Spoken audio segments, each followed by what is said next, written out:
ಗಂಡು ಮಕ್ಕಳಿದ್ರೆ ಅಂಥವ್ರಿಗೆ ಪೆನ್ಷನ್ನು ಬರೋಲ್ಲ ಅಂತ ಒಂದು ಅವೇರ್ನೆಸ್ ಕ್ರಿಯೇಟ್ ಆಗಿದೆ. ಕೆಲವರು ಈಗ ಏನಾಗ್ತದೆ ಅಂದರೆ ಪಡಿತರ ಚೀಟಿಯಲ್ಲಿ ಅವ್ರ ಗಂಡು ಮಕ್ಕಳ ಹೆಸರನ್ನ ಡಿಲೀಟ್ ಮಾಡಿಸ್ಕೊಂಡು ಇದು ಡಿಲೀಟ್ ಮಾಡಿ ಅಂತ ಬರ್ತಾರೆ ನಂಬಳಿ. ಇದ್ರದ್ದು ಒಂದು ಸಿಂಪಲ್ ಕ್ಲಾರಿಫಿಕೇಶನ್ ಏನಂದ್ರೆ, ಈಗ ತಂದೆ ತಾಯಿ ಮಕ್ಕಳ ಮೇಲೆ ಅವಲಂಬಿತರಾಗಿದ್ದಾಗ ಆ ಮಕ್ಕಳು ಗಂಡು ಮಕ್ಕಳೇ ಆಗಿರ್ಲಿ ಹೆಣ್ಣು ಮಕ್ಕಳೇ ಆಗಿರ್ಲಿ ಅವರ ಆದಾಯ ನಮಗೆ ಕುಟುಂಬ ಸಾಫ್ಟ್ವೇರ್ ಮುಖಾಂತರ ಇದು ಫೆಚ್ ಆಗ್ತಾ ಇದೆ. ಹಾಗಿದ್ರೆ ಈಗ ಒಂದು ಕುಟುಂಬದ ಪ್ರತಿ ಪೆನ್ಷನರ್ಗೆ ನಾವು ಇಂಡಿವಿಜುವಲ್ ಇನ್ಕಮ್ ಮಾಡಿಸಲ್ಲ, ಎಲ್ಲಿವರೆಗೂ ವಾರ್ಷಿಕ ಕುಟುಂಬದ ಆದಾಯ ಅಂತಾನೆ ತಗೊಂಡಿದೀವಿ ಇನ್ಕಮ್ ಸರ್ಟಿಫಿಕೇಟ್ ಅಲ್ಲಿ. ಸೊ ವಾರ್ಷಿಕ ಕುಟುಂಬದ ಆದಾಯ ಅಂತ ತಗೊಳ್ಬೇಕಾದ್ರೆ ಆ ಗಂಡು ಮಗು ಆ ಹೆಣ್ಣು ಮಗು ಯಾರು ಸಂಪಾದಿಸಿದಾರೋ 1,20,000ಕ್ಕಿಂತ ಮೇಲೆ ಕುಟುಂಬದ ಆದಾಯ 32,000 ಅಂತ ಕೊಡ್ಬೇಕಾದ್ರೆ ನಮ್ಗೆ ಅಲ್ಲಿ ಕಷ್ಟ ಆಗುತ್ತೆ. ಸೊ ಅದಕ್ಕೋಸ್ಕರ ಈ 32,000 ಕ್ರೈಟೀರಿಯಾನ ಅದು ಅವ್ರು ಮಾಡ್ಲೇಬೇಕಂತಲ್ಲ, ಅದು ಅವರ ವಿವೇಚನೆಗೆ ಬಿಟ್ಟಿದ್ದು. ಸೊ ಅವ್ರು ನಮ್ಗೆ ಯಾವ ತರ ಮಾಹಿತಿ ಒದಗಿಸ್ಕೊಡ್ತಾರೋ ಅದನ್ನ ನಾವು ದಾಖಲಾತಿಗಳ ಮುಖಾಂತರ ತಗೊಂಡು ನಾವು ಕ್ರಮ ವಹಿಸ್ತೀವಿ.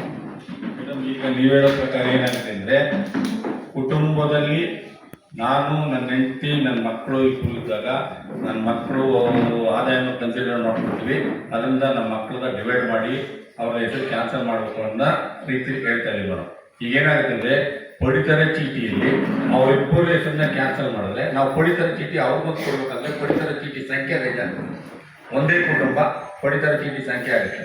ಈಗ ಅದು ನಮಗೆ ನಮ್ಮಲ್ಲಿ ಆದೇಶ ಥರ ಅಪ್ಪನ ಒಂದು ಕಾರ್ಡು ಮಗನ ಒಂದು ಕಾರ್ಡು ಅಂತ ಇಲ್ಲ ಮೇಡಮ್. ಒಂದು ಕುಟುಂಬ ಅಂದರೆ ಒಂದು ಕುಟುಂಬ ಪಡಿತರ ಚೀಟಿದೆ. ಈಗ ಅದನ್ನು ಡಿವೈಡ್ ಮಾಡೋಕ್ಕೆ ಆಗಲ್ಲ ಮೇಡಮ್, ನಮಗೆ ಅದು ತೊಂದರೆ ಆಗುತ್ತೆ. ನಾಳೆಗೆ ಅದನ್ನು ಡಿವೈಡ್ ಮಾಡ್ಕೊಟ್ಬಿಟ್ಟು ಅಂದರೆ ಅವ್ನಿಗೊಂದು ರೇಷನ್ ಕಾರ್ಡ್ ಕೊಡಬೇಕಾಗುತ್ತೆ, ಅವ್ನ ಕುಟುಂಬಕ್ಕೆ ಒಂದು ರೇಷನ್ ಕಾರ್ಡ್ ಕೊಡಬೇಕಾಗುತ್ತೆ. ಇದು ಪ್ರಾಬ್ಲಮ್ ಇದೆ. ಈಗ ಆ ಮಾನದಂಡ ಇದ್ದರೆ ನಾವು ಈಗೇನು 28,000 BPL ಕಾರ್ಡ್ ಇದೆ ನಮ್ಮ KGF ಟೌನಲ್ಲಿ, ಇನ್ನು 28,000 BPL ಕಾರ್ಡ್ ಕೊಡಬೇಕಾಗುತ್ತೆ. ಆದರೆ ಕುಟುಂಬ ಇರೋದು ಬರೀ 28,000. 28,000ಕ್ಕೆ 56,000 ಕಾರ್ಡ್ ಕೊಡೋಕ್ಕಾಗಲ್ಲ ಮೇಡಮ್. ವಯಸ್ಸಾದ್ಮೇಲೆ ರಿಟೈರ್ಡ್ ಸ್ಟೇಜ್ ಅಲ್ಲಿ ಇದ್ದಾಗ ಅವರಿಗೆ BPL ಕಾರ್ಡ್ ಬೆನಿಫಿಟ್ ಅವಶ್ಯಕತೆ ಇದೆ. ಹೆಲ್ತ್ ಗ್ರೌಂಡ್ಸ್ ಮೇಲೂ BPL ಕಾರ್ಡ್ ಬೇಕು. ಪೆನ್ಷನ್ ತಗೊಂತಾ ಇದ್ರು BPL ಕಾರ್ಡ್ ಇರ್ಲಿ. ಇವರು ಸ್ಯಾಲರೀಸ್ ತಗೊಳ್ಳೋಂಥವ್ರು ತಂದೆ ತಾಯಿ ಜೊತೆ ಇಲ್ಲದೆ ಇರೋರು ದೂರ ದುಡಿಕೊಂಡಿರೋವಾಗ ಅವ್ರಿಗೊಂದು APL ಕಾರ್ಡ್ ಕೊಡಿ. ಅವ್ರಿಗೆ ಮೇಡಮ್ ಬಡ ಕುಟುಂಬದವರೇ ಸುಧಾ ಅವನಿಗೆ 2 ಮಕ್ಕಳಿರ್ತಾರೆ. ಇವರು 4 ಜನದ ಆದಾಯ ತಗೊಂಡಾಗ ಅವನ್ನ BPL ಕಾರ್ಡಲ್ಲಿ ಹೆಸರು ತೆಗೆದಾಕಿ ಮತ್ತೆ ಅವ್ನು BPL ಕಾರ್ಡ್ ಕೊಡ್ಬೇಕಾಗುತ್ತೆ. APL ಕೊಡೋಕ್ಕಾಗಲ್ಲ ಅಂತ ತಾವು ಹೇಳ್ದಂಗೆ ಅವನೇನಾದ್ರು ಕೆಲಸದಲ್ಲಿತ್ತು ಬೇರೆ ಕಡೆ ಇತ್ತು ಅಂದ್ರೆ ಮಾಡ್ಬೋದು. ಅದೇ ಕೆಲಸದಲ್ಲಿರೋರ್ನ ಲಿಸ್ಟ್ ಅಲ್ಲಿ ಡಿಲೀಟ್ ಮಾಡಿಸಿ BPL ಕಾರ್ಡ್ ಲಿಸ್ಟ್ ಅಲ್ಲಿ ಕೆಲಸದಲ್ಲಿ ಇರ್ತಾರೆ. ಈಗ ಹಿಂದೆ 5 ಜನ ಮಕ್ಕಳು 18,926 ಕಾರ್ಡ್ ಮಾತ್ರ ನಮ್ಮ ಮಾನದಂಡ ಪ್ರಕಾರ ವಿತರಣೆ ಮಾಡಬೇಕಾಗಿತ್ತು. 2,323 ಕಾರ್ಡು ಆಲ್ರೆಡಿ ಹೆಚ್ಚಿಗೆ ಕೊಟ್ಟು ಇದನ್ನ ರಾಜ್ಯದ ಅನುದಾನದಿಂದ ಅವ್ರಿಗೆ ಕೊಡ್ತಾರೆ. ಸೆಂಟ್ರಲ್ ಅನುದಾನ ಬರ್ತಾ ಇಲ್ಲ ಅವ್ರಿಗೆ, ರಾಜ್ಯದ ಅನುದಾನ ಬರ್ತಾ ಇದೆ 2,326.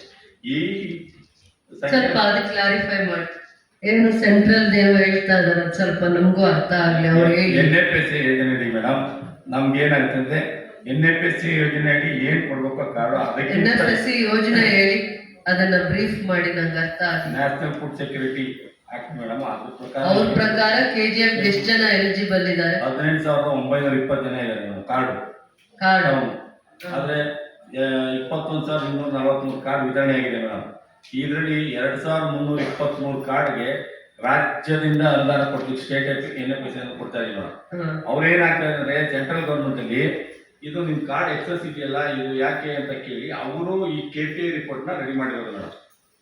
ಇದು ಬೇಸಿಕ್ ಇಲ್ಲಿ ಬರ್ಬೇಕು. ಯಾರು ಇನ್ಕಮ್ ಟ್ಯಾಕ್ಸ್ ಕಟ್ತಾ ಇದಾರೆ, ಯಾರು GST ಕಟ್ತಾ ಇದಾರೆ ಅನ್ನೋದನ್ನ ಪಟ್ಟಿನ ಪ್ರತಿಯೊಂದಕ್ಕೂ ಸುಧಾ ಆಧಾರ್ ಲಿಂಕ್ ಆಗಿರೋದ್ರಿಂದ ಮೇಡಮ್ ಎಲ್ಲ ಮಾಹಿತಿನೂ ಸಿಗುತ್ತೆ. ಇವಾಗ ಅದನ್ನ ಮಾಡಿ KPI ರಿಪೋರ್ಟ್ ಕೊಟ್ಟಿದ್ದಾರೆ ಮೇಡಮ್. ಆಯ್ತು, ನಿಮಗೆ ಸೆಂಟ್ರಲ್ ಇಂದ ಒಂದು ಗೈಡ್ಲೈನ್ಸ್ ಬಂತು ಈ ಪ್ರೊಸೀಜರ್ ಫಾಲೋ ಮಾಡಿ ಅಂತ, ಹೌದಲ್ವಾ? ಅಲ್ಲಿವರೆಗೂ ನಮ್ಮಲ್ಲಿ ಎಷ್ಟು ಜನ BPL ಬೆನಿಫಿಷರೀಸ್ ಇದ್ರು?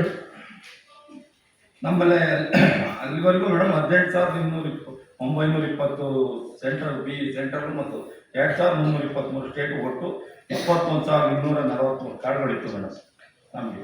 ಇದರೊಳಗೆ ಇವಾಗ ನಾವು ಅವ್ರು ಹೇಳೋದು ಬರೀ 18,900 ಅಷ್ಟೇ ಎಲಿಜಿಬಲ್ ಅಂತ ಹೇಳೋದು central government.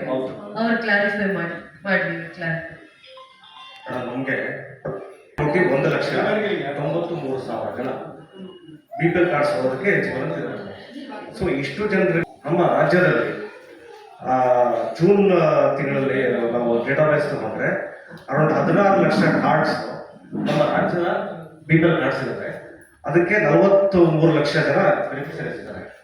So KPA parameters ಈಗ ಅವ್ರು ಏನ್ ಹೇಳ್ತಾ ಇದಾರೆ ಮೇಡಮ್, ಹೆಚ್ಚುವರಿ ಕೊಟ್ಟಿದ್ದೀವಿ ಪರಿಶೀಲನೆ ಮಾಡಿ ಅಂತ ಹೇಳ್ತಿದ್ರಲ್ಲ, ಹೆಚ್ಚುವರಿ ಕೊಟ್ಟಿದ್ದು ಪರಿಶೀಲನೆ ಮಾಡಿ ಅಂತಲ್ಲ, ಕೇಂದ್ರ ಸರ್ಕಾರದವರು 14 ಮಾನದಂಡಗಳನ್ನ ಗುರುತಿಸ್ಬಿಟ್ಟು, ಫಾರ್ ಎಕ್ಸಾಂಪಲ್ 1 ಲಕ್ಷಕ್ಕಿಂತ 20,000 ಇನ್ಕಮ್ ಲಿಮಿಟ್ಸ್ ಇರೋರು, GST ಪೇಮೆಂಟ್ ಮಾಡ್ತಿರೋರು, 3 ಹೆಕ್ಟೇರ್ಗಿಂತ ಜಾಸ್ತಿ ಜಮೀನು ಹೊಂದಿರೋರು, ವೈಟ್ ಬೋರ್ಡ್ಸ್ ಇರೋರು, ಸೊ ಈ ತರ ಒಂದು 14 ಪ್ಯಾರಾಮೀಟರ್ಸ್ ಇದೆ ನಮಗೆ. ನಾನು ಕೊಟ್ಟಿದ್ದೀನಿ ನಮ್ಮ ರಿಪೋರ್ಟಲ್ಲಿ. ಈ 14 ಪ್ಯಾರಾಮೀಟರ್ಸ್ ಅಲ್ಲಿ 7,76,000 ಫಲಾನುಭವಿಗಳಿಂದ ಗುರುತಿಸಿದ್ದಾರೆ. ಗುರುತಿಸ್ಬಿಟ್ಟು ಇದು ಶಂಕಾಸ್ಪದ ಫಲಾನುಭವಿಗಳು ಅಂತ ಹೇಳಿದ್ದಾರೆ. ಡಿಲೀಟ್ ಮಾಡಿ ಅಂತ ನಮಗೆ ಎಲ್ಲಿ ನೇರವಾಗಿ ಹೇಳಿಲ್ಲ. These are the suspected beneficiaries which need to be verified at the field level and appropriate action should be taken ಅಂತ ಇದೆ. ಕಂಪ್ನಿಯಲ್ಲಿ ಸ್ಯಾಲರೀಸ್ ತಗೊಂತಾ ಇರೋರು, ಸೊ ನಿಮ್ಗೆ ಆಧಾರದಿಂದಾನೇ ಫೈಂಡ್ ಔಟ್ ಆಗಿರುತ್ತೆ, ಅಥವಾ ಒಂದು ಇನ್ಕಮ್ ಟ್ಯಾಕ್ಸ್ ಪೇ ಮಾಡಬೇಕು. ಡಿಪಾರ್ಟ್ಮೆಂಟ್ ಇಂದ ತಗೊಂಡಿದ್ದು more than 1.2 lakhs income tax ಯಾರು ಪೇಮೆಂಟ್ ಮಾಡ್ತಿದ್ದಾರೆ. GST annual turn over more than 7,76,000 ಜನ ಬೆನಿಫಿಷರೀಸ್ ಒಂದು ಸಸ್ಪೆಕ್ಟೆಡ್ ಲಿಸ್ಟ್ ಕೊಟ್ಟಿದ್ರು. ಅದು ಸೆಂಟ್ರಲ್ ಗೌರ್ಮೆಂಟ್ ಕೊಟ್ಟಿರೋದು, ಸೆಂಟ್ರಲ್ ಗೌರ್ಮೆಂಟ್ ಇಂದ ಕೊಟ್ಟರು. ಹಾಗಾದ್ರೆ ಇವ್ರು ಅದನ್ನೆಲ್ಲ ಸೆಂಟ್ರಲ್ ಗೌರ್ಮೆಂಟ್ ಕೊಟ್ಟಿರೋ ಎಲ್ಲ ಪ್ರೊಸೀಜರ್ ಫಾಲೋ ಮಾಡಿ ನಮ್ಮ BPL ಕಾರ್ಡ್ಸ್ ನ ಎಷ್ಟು 7 ಲಕ್ಷದಲ್ಲಿ KGFಗೆ ಎಷ್ಟು ಸಸ್ಪೆಕ್ಟೆಡ್ ಲಿಸ್ಟ್ ಅಲ್ಲಿ ಬರ್ತಾ ಇದಾರೆ ಅಷ್ಟು ಜನನು ಇವರು ಹೋಲ್ಡ್ ಮಾಡಿದ್ದಾರೆ. ಮೇಡಮ್ ವೆರಿಫೈ ಮಾಡಬೇಕು. ವೆರಿಫೈ ಮಾಡಿ ಅವರು ಇಂಡೆಲಿಜಿಬಲ್ ಇದ್ದಾರೆ BPL ಕಾರ್ಡ್ ತಗೊಳ್ಳೋದಕ್ಕೆ ಅಂತಿದ್ರೆ ಅವ್ರನ್ನ APL ಕನ್ವರ್ಟ್ ಮಾಡೋದಕ್ಕೆ ನಾವು ಹೇಳಿದ್ದೀವಿ. ಹೇಳಿ ಇವರು ಕೋಲಾರ ಜಿಲ್ಲೆಯಲ್ಲಿ ಆ ತರ ಸಸ್ಪೆಕ್ಟೆಡ್ ಲಿಸ್ಟ್ ಅಲ್ಲಿ ಇರುವಂತವ್ರು ಎಷ್ಟು ಬೆನಿಫಿಷಿಯರಿ ಇದ್ದಾರೆ, ಇವರು ವೆರಿಫೈ ಮಾಡಿ BPL ಅವ್ರನ್ನ APLಗೆ ಕನ್ವರ್ಟ್ ಮಾಡಿರೋರು ಎಷ್ಟು ಜನ ಅಂತ ಹೇಳಿ ಇವರು. ಮೇಡಮ್, ನಮಗೆ KPA ರಿಪೋರ್ಟ್ ಪ್ರಕಾರ 20,020 ಸಸ್ಪೆಕ್ಟೆಡ್ ಲಿಸ್ಟ್ ಕೊಟ್ಟಿದ್ದಾರೆ ಮೇಡಮ್, ಇಡೀ ಜಿಲ್ಲೆಯಲ್ಲಿ. ಇಡೀ ಜಿಲ್ಲೆಯಲ್ಲಿ. KGFಗೆ ಬಂದ್ಬಿಡಿ ಹಾಗೆ. ಇದು ಟೋಟಲ್ ಇದೆ ಮೇಡಮ್. ಒಟ್ಟು 1,553 ಸಸ್ಪೆಕ್ಟ್ ಕೊಟ್ಟಿದ್ದಾರೆ. ಅದರೊಳಗೆ ನಾವು 1,077 ಕಾರ್ಡನ್ನ BPL ಇಂದ APL ಕನ್ವರ್ಟ್ ಮಾಡಿದ್ದೀವಿ. KGF ಟೌನ್ 1000 ಗ್ರಾಮೀಣ ಭಾಗದ್ದು ಗ್ರಾಮೀಣ ಭಾಗದಲ್ಲಿ 1,434 ಸಸ್ಪೆಕ್ಟ್ ಕೊಟ್ಟಿದ್ದಾರೆ ಮೇಡಮ್. ಅದರಲ್ಲಿ 802 ಕಾರ್ಡನ್ನ BPL ಇಂದ APL ಕನ್ವರ್ಟ್ ಮಾಡಿದ್ದೀವಿ. ಆಲ್ಮೋಸ್ಟ್ 1,100 ಇವರು ಸಸ್ಪೆಕ್ಟ್ ಮಾಡ್ತಾ ಇದ್ದಾರೆ. ಅರೌಂಡ್ 2,000 ಅಂತ ಅನ್ಸುತ್ತೆ. 2,000 BPL ಅಂತ, ಹೌದಲ್ವಾ?